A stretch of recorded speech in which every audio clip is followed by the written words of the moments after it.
Hello there and welcome to We Talks, a series of conversations brought to you by the World Energy Council. I'm Athna Trainer. Now in this series we explore what's really happening with the energy transition and what it means for societies, for communities, and indeed for people all around the globe. We're bringing together different voices, fresh ideas, and new perspectives. And what it's all about really, it's about humanizing that energy transition. This is really what we're looking at here on We Talks, and we hope that you'll join us and send us ideas. So we're absolutely delighted that you've taken the time to be with us for this program. Joining me now is the project manager of the Yemen Country Office for the United Nations Development Programme, UNDP, Arvind Kumar. Arvind, thank you so much for being with us. Many thanks, Athna, and it's good to be here. Now, Arvind, you're working on a project, the Enhanced Rural Resilience Project in Yemen, and we're going to talk about that in just a minute. A very, very worthy project, a prize-winning project, but indeed the great prize winners, I think, are the people in Yemen on this one. But talk to me a little bit about your work in Yemen and when we look at the impact of COVID-19. And this really must have had a huge impact on the people in Yemen. How have things been? As you know, that Yemen has been in the crisis for the last 6 years, and the socioeconomic situation in Yemen was very much there already, the poorest in the Middle East. And if you talk about COVID, the COVID has impacted dramatically in the country, especially on socioeconomic aspects of the people. The economy has not been able to revive since the crisis started, and the jobs are not available. Inflations are going high. The fuel prices are skyrocketing, and due to the embargo, the things are not available and affordable for common average Yemenis. The schools, the hospitals, all of it, the basic services are actually not really supporting the communities who have been affected by the war. So COVID-19, actually, if you look at the other countries where they were able to get the stimulus package, Yemen hasn't got so far.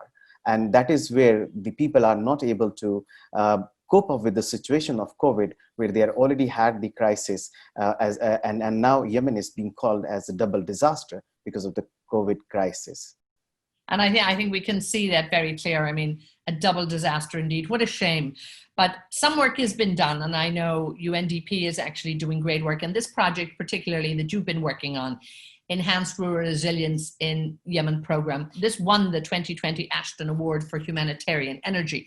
And indeed, this is very much the type of project that brings it home to us and really brings it alive here at We Talks, as we're looking at humanizing the energy transition. This is very much part and parcel of it.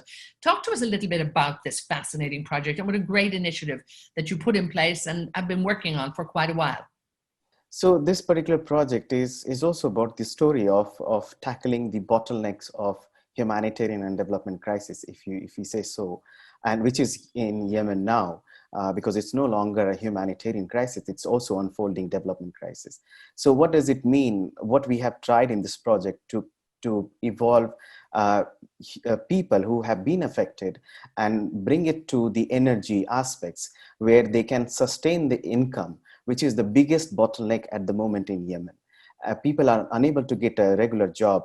Even the teachers, the government workers are not able to get salaries, and small and medium enterprises are not really, working, the way they used to be. So this particular project actually brought the human aspects of it as well as energy and bring it together to make sure that they have a sustained income, and that particular income which can help them to afford food, which can help them to afford the basic services like health facilities, education, transportation, which is a very minimum basic thing to live in this world. So this is where the project has brought the solution at the local level, knowing that energy, what we have considered is an entry point to tackle the livelihood problems in Yemen. And this project has helped a group of women to come together and support a business which can provide them sustained income for a whole year. So that is where the project actually is being very successful while devising the local solutions. Indeed, and now particularly you mentioned there that this is also a group of women. And when I looked at the video about this project and I've seen this great group of women, educated women who are putting in a new project, something very different, solar energy. You know, how powerful is this? It has really given them a voice. I think it has given them a very important role in society too. And also, it's not like just giving aid to a country. I mean, you're really teaching them entrepreneurial skills and all of this. So I think when we look at the benefits of this project, it's huge. I mean, well done. But talk to us a little bit about the project, and particularly about these women who are running that project and what this has meant too in terms of a change. So yes, indeed, what you said, it's very correct that this project has been successful on many counts, and women does count as one of the key aspects of this successful project. Let me take you back. When we were operating in Yemen through this project, which is supported by EU, UNDP has been very successful in creating enterprises actually. And when we did the impact assessment, we found that 70 to 80% of the women entrepreneurship have been successful in Yemen so far, I mean, created by UNDP. What we looked at it, that how come not energy has been seen as an option, because in Yemen, the humanitarian narrative is very strong, but the problems are in a different nature of both humanitarian and development dimensions. So what we looked at it, that energy can be an entry point to bring the income aspects. So what we have basically done is that, we have trained group of women.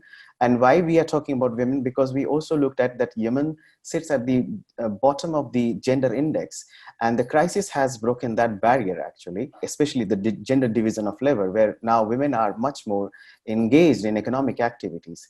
And that is where fascinating too. I mean, I think just the impact that maybe was not expected that this has happened. But again, the work that you're doing has even, helped to move this on and accelerated it even at a greater pace. So you've given them something very, very valuable to do. And some of these women, they do have some access to education as well. But there was great frustration I was hearing there, particularly from the women of ABS, that, there was frustration and desperation and fear. I think this is what they talked about too.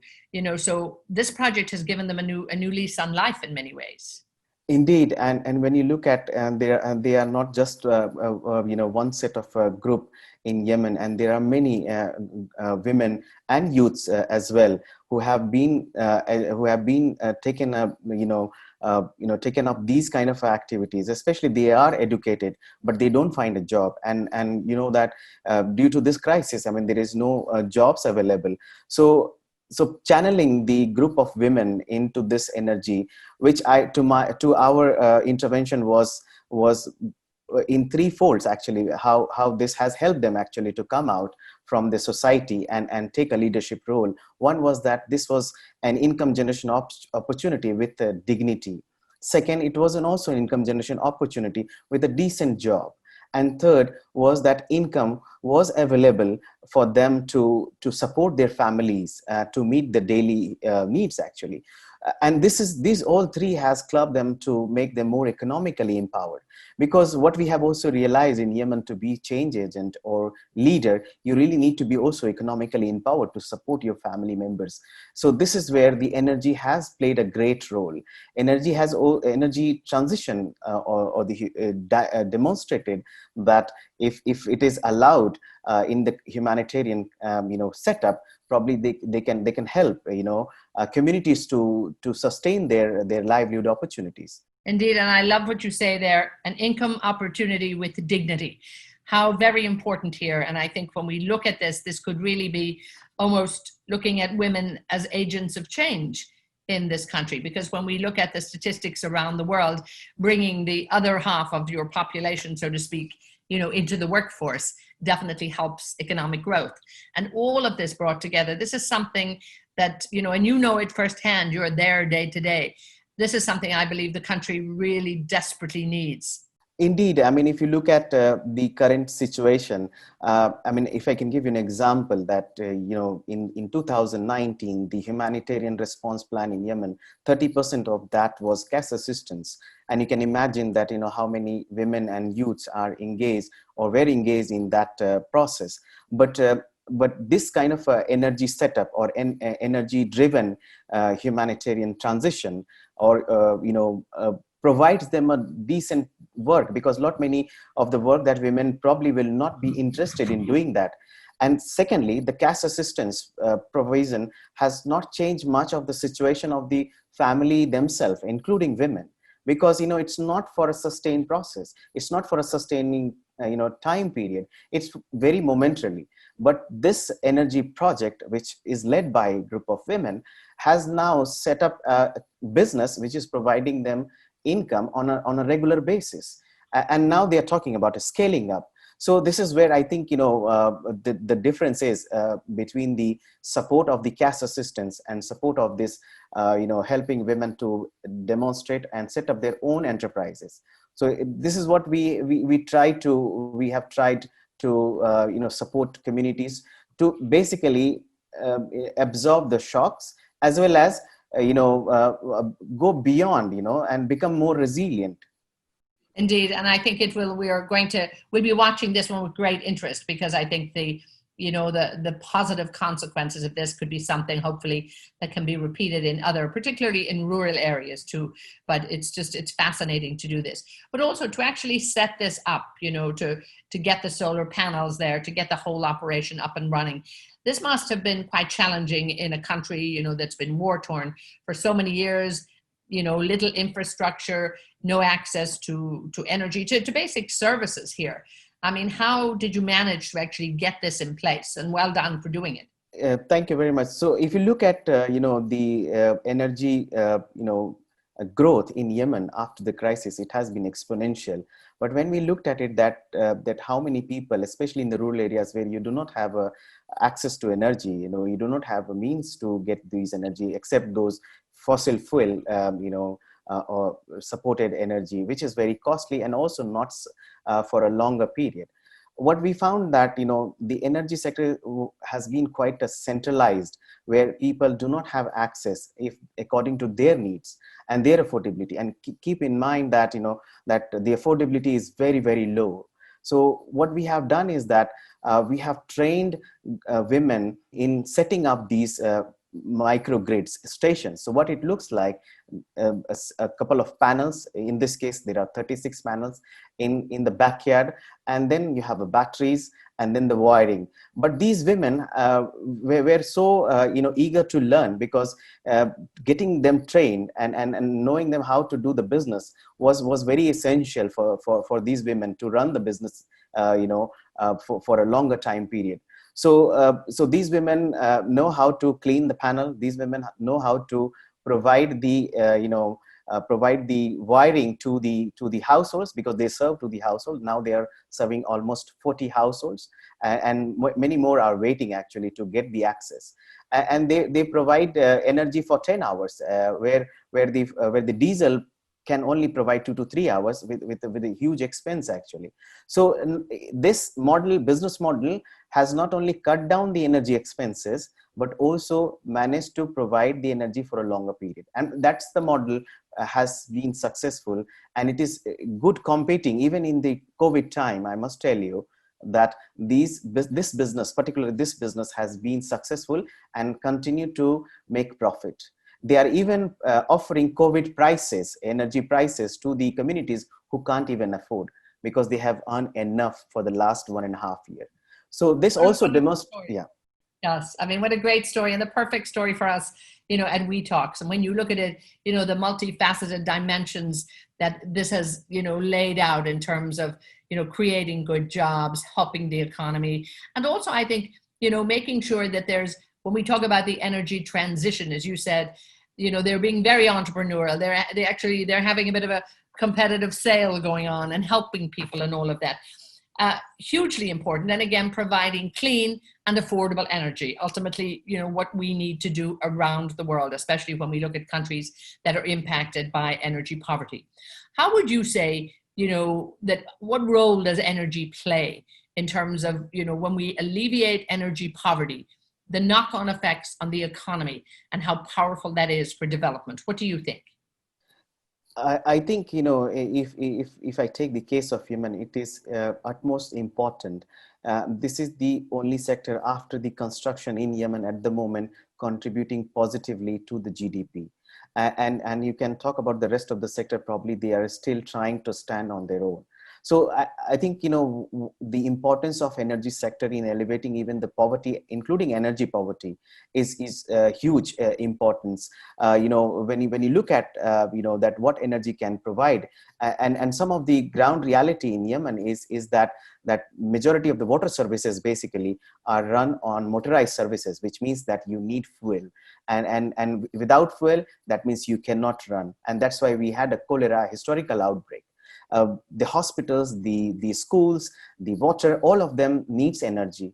And these are the basic thing. And this is where probably the clean and green energy, like what Yemen is now experiencing, is going to help people to elevate their poverty. One of the study that UNDP has done on impact on war in Yemen is that if this war is continuing for next 2 to 3 years, the SDG goals will not be achieved in next 40 years. So you can imagine that, you know, the impact would be severe, and probably energy can take a lead role in building the confidence of the economy, as well as people to transit, actually to graduate from their current status. And I think it's a paramount for the sector to also look at not just a supply side, but also that the demand side, that what are the needs, what are the accessibility and affordabilities. And that is where we always think that the decentralized solutions like this one is going to be the future in Yemen. Because even if you have a huge investment in energy sector, the on-grid is going to be very difficult, because there is no such infrastructure has been created so far. So we feel that, you know, energy sector has a huge importance in coming years, both elevating poverty as well as economic poverty. Indeed, I think this is so important, and just the work that you've done so far, and I think the results that you've seen talk for themselves. And congratulations once again on winning that 2020 Ashton Award for Humanitarian Energy, the project that it is. But I think from our conversation here, we can see, as I said, the real prize winners, you know, are those wonderful women in the villages and in the rural areas, and indeed around Yemen. A lot of challenges, obviously, for Yemen. And I know you're going to be back there till the end of the year. So you've still got a few projects you're working on, and we wish you luck with them. Thank you very much. Thank you, Arvind, so much. And again, for all of the work at UNDP that's going on. I think, again, you know, we're no strangers to challenges in those areas, and this very much your specialty, Arvind, and continue with the good work, so to speak. We'll all be behind you. And thank you so much for joining us. I mean, it's been really lovely to hear that story, the perfect story when we look at humanizing this energy transition. And to all of you watching, thank you for being with us for this edition. We'd love to hear more from you.